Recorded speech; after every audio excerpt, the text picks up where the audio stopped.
Julian would have been 11 years old today, but in 2008 he was, along with Jennifer Hudson's mother. Have you forgiven him? Yes.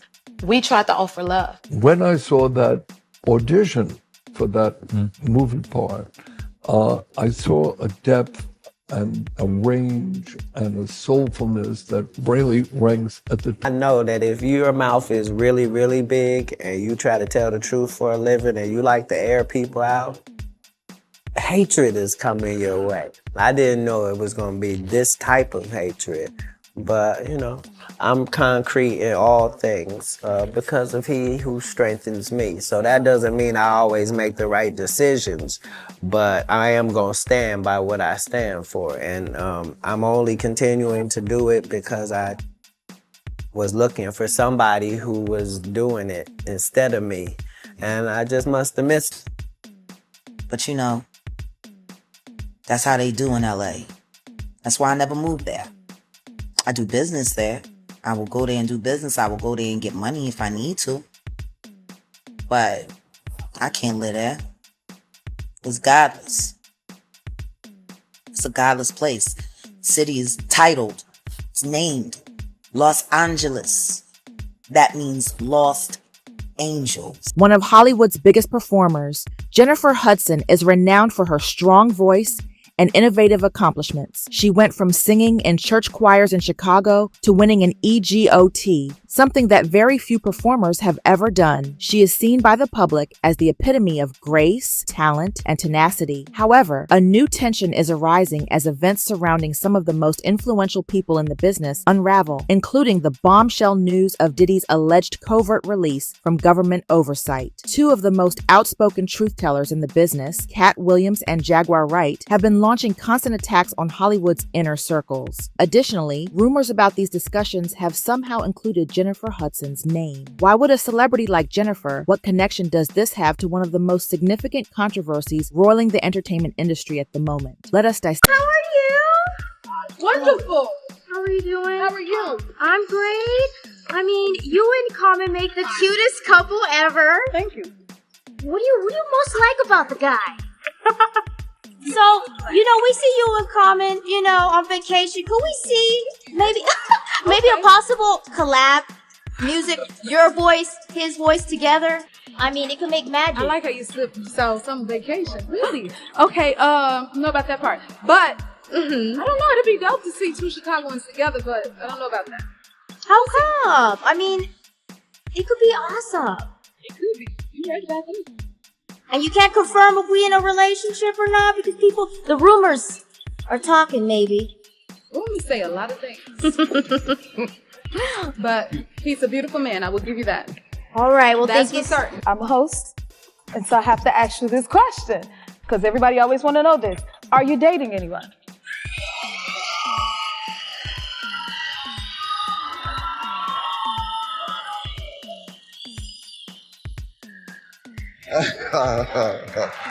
So, yes, and I'm in a relationship that is with one of the most beautiful people I ever met in life. And she's smart, she loves God, she has something real down to earth about her. She's talented, but I set my standard kind of high because she had to have an EGOT. She had to win an Oscar on her first movie. I set my standard high. She had to get her own talk show. Oh, okay. Yeah. So what about you though? How is your love life? I'm dating as well, and I am very happy. Are you happy in your relationship? Yes. This relationship is a happy place for me. It's like I love that you use the word happy place. No, but seriously, it's like for me, it's one of them things where I found where I can seeing her happy actually makes me really happy. So I'm very grateful. I thank God each and every day, and I'm just letting God guide this relationship. God is in it, right? God is in it. That's right. Listen. Okay, this is the happy place.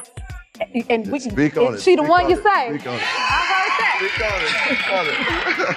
But here at the Happy Place, we like to respect people's privacy, so I'm not gonna ask you too many more questions about that. Yeah. But you know, everybody wanna know, so I had to, Ms. Hudson had to get into that thing. We keep it private, but I want to acknowledge how wonderful she is, how great she is. So that's good. Yes, I feel that same way about my partner. Okay.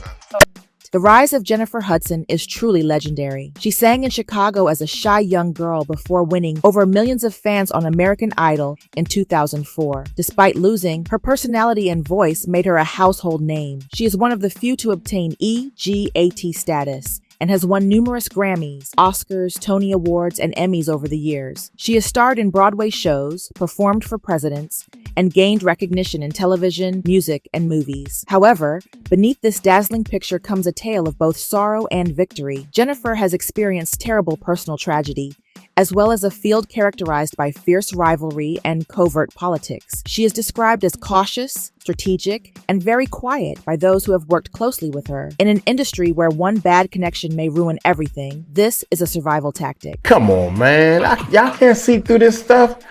I bet you any amount of money, if y'all let Uncle Mike pick through all this crap, I bet y'all can do a better job than the court systems. There's so many innocent people in jail. That's just my opinion, baby. That's all. My bad. Gordon, while confirming the lack of Balfour's DNA, explained that this didn't necessarily exonerate him. She clarified that individuals shed skin cells at different rates, and the use of gloves could prevent DNA transfer altogether. This testimony aimed to neutralize the defense's argument regarding the lack of DNA evidence, suggesting that its absence wasn't conclusive proof of Balfour's innocence. The presence of gunshot residue in Balfour's vehicle, combined with the explanation regarding the complexities of DNA transfer, presented a nuanced picture for the jury to consider. Following a trial filled with emotional testimony and complex forensic evidence, the jury embarked on their deliberations. After 18 hours of careful consideration, they reached a verdict: guilty. William Balfour was found guilty on 3 counts of first-degree for the deaths of Darnell Donnerson, Jason Hudson, and Julian King, as well as several other related charges. The verdict brought a sense of closure, albeit a bittersweet one, to the long and agonizing ordeal for the Hudson family. Post-verdict interviews with jurors shed light on their deliberative process. They revealed a methodical approach, first assessing the credibility of each witness before constructing a detailed timeline of the crime.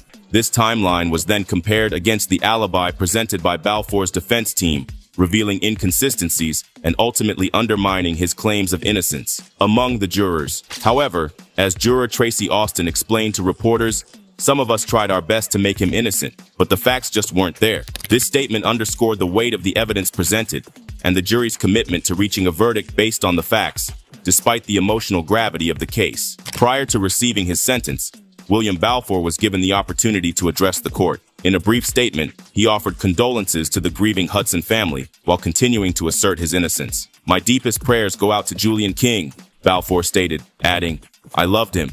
I still love him. I'm innocent, Your Honor." This final plea of innocence, despite the jury's verdict, underscored his unwavering denial of responsibility for the horrific crime. However, under Illinois law, the multiple convictions carried a mandatory sentence of life in prison without the possibility of parole. The state's legal framework, which prohibits capital punishment under any circumstances, left no room for judicial discretion in determining the length of Balfour's sentence. Judge Charles Burns, in delivering the sentence, expressed his profound condemnation of Balfour's actions. "You have the heart of an Arctic night," Burns stated, adding, "Your soul is as barren as dark space." These powerful words reflected the judge's assessment of the gravity of the crimes and the profound impact they had on the Hudson family and the community. With that, William Balfour was sentenced to life in prison without parole, bringing a final legal chapter to the tragic saga of the Hudson family.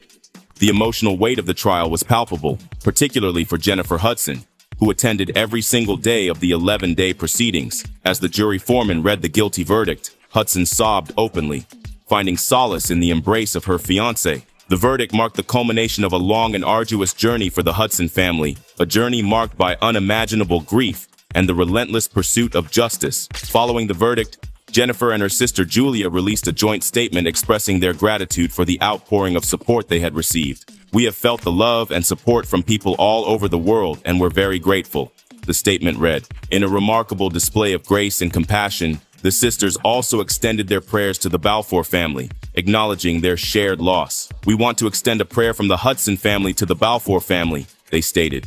"We have all suffered a terrible loss in this tragedy." Furthermore, they expressed their hope for Balfour's eventual redemption, saying they were praying that the Lord will forgive Mr. Balfour of these heinous acts and bring his heart into repentance someday. Years after his conviction, William Balfour broke his silence in a chilling interview with Chuck Gowdy of Bless TV in February 2016. This first public interview since his imprisonment provided a disturbing glimpse into Balfour's unyielding denial of responsibility. He claimed his conviction was the result of a vast conspiracy implicating the police, witnesses, and even the lawyers involved in the case. He vehemently maintained his innocence, insisting he had no involvement whatsoever in the most unsettling part of the interview came when Goody questioned Balfour about the 7-year-old Julian King. Now that people like Jaguar Wright and Katt Williams are revealing more about the inner workings of the industry, Jennifer's carefully preserved separation between her private life and public persona is under increasing pressure. Katt Williams is more than just a comedian. He is a disruptor of culture. His interviews and routines have alluded to dubious behind-the-scenes activities for years. He has named names, alluded to shady agreements, and charged influential people with using their position to muzzle dissenting voices. Shay Shay, yeah. I was trying to do something there that hadn't been done. I thought that I had figured out the algorithm mathematically, and I thought that I could show that. And when I wrote it out to kill the careers of the people I was talking about, right? But it was so vicious that I erased all of the knockout blows and just left the jabs, so that the comic I'm talking about knows that I know your real story. I'm gonna tell this, but you know what else I know. So, yeah, I was. Do you want to tell any of those stories now? Katt mission was rekindled by the recent controversy surrounding Diddy's purported release. "You thought it was quiet? You thought it was done?" he asked his viewers during a furious live stream. "No, this is a prelude to the storm. They allow him to walk, but he is not by himself. We are observing them, and they are observing him. That is a warning, not merely amusement." Katt is one of the few voices the business cannot completely ignore because of his reputation for being bold and unexpected. Being pulled into one of Katt's exposés is a nightmarish scenario for someone like Jennifer Hudson, who has made a living by upholding neutrality and respect. Jaguar, a gifted musician in her own right, switched from performing music to exposing what she sees as corrupt and systemic practices in the business. Her remarks regarding Diddy's purported freedom were terrifying. He beat the charges moment. Thus, this is not true. It is a trade. She speaks from her experience and has no significant corporate connections or brand to defend. She poses a threat to the establishment because of this. Well, this is Jaguar Wright. If you're not familiar with Jaguar, Jaguar is a legendary soul singer who was once a part of The Roots, sung backup for Jay-Z, not to mention she even had a very popular commercial with Coca-Cola. Jaguar has always been very open about the trauma that she faced during her career, particularly involving celebrities and encounters. That night, we went back to his place to watch TV, and I got tired and I went to sleep with all my clothes on. There was no invitation there was no nothing. All I know is the next morning I see the sunlight coming through the window and I feel something poking at my mouth. Okay. Exactly. We're not in a relationship. Yeah. Do I find you attractive? Absolutely. Yeah, but there was no under. Do I got a hip hop crush on you? Right. Absolutely. Yeah. You wrote. I used to love her. Yeah. For a female hip hop head who was an MC and a writer? Yeah. Of course I'm fan crushing underneath. There's no way, especially at that age in my early 20s. And in that morning, just the whole exchange, me, smack the crap out of his nuts. He jumps back. I get my socks, make sure my socks is on right, get my shoes, and I leave. I wasn't even undressed. That was exactly how that whole thing went. So for those of you who may be wondering who she's talking about, what I will say is that Jaguar and a few other celebrity females have this person in common. It's your boy Brian. Shout out to Miss Jaguar. The complete contrast is Jennifer Hudson's career, which is intricately linked to executives, major labels, and entertainment establishments. Jaguar could start a flurry of speculative activity, whether or not it is warranted, if he starts making connections that even remotely connect Jennifer to contentious people or occasions. Perception may quickly obliterate reality in Hollywood. Jennifer Hudson's stated caution did not come at random. Many have been astonished by Sean Diddy Combs' alleged release in spite of numerous ongoing investigations and SEAL cases. For many onlookers, this represents the apparent overriding of accountability by authority. How bad was That's it? what I care about. I care about the victims. No, I understand. How bad was it, you think? What was going on? I'm going to tell you right now that me, as a woman who has been in the industry for over 30 years, I've been performing live since I was 13. My first handler was McKinley Horton. I come to find out 25 years later that a scar that was on his face with a very elaborate story he gave me was put there by a woman to live through these things and hear your elders in the business, people like Patti LaBelle say, just avoid him, honey.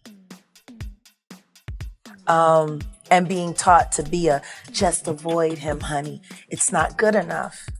Not when you live through these things, you're still suffering the PTSD created by all of this, and you're talking to a victim that's 20 years younger than you, and she's telling you the exact same thing that happened to you. You want to know why there's no vindication for me? Because for 4 years, I've been screaming, not just Diddy, but Diddy and Jay-Z are monsters.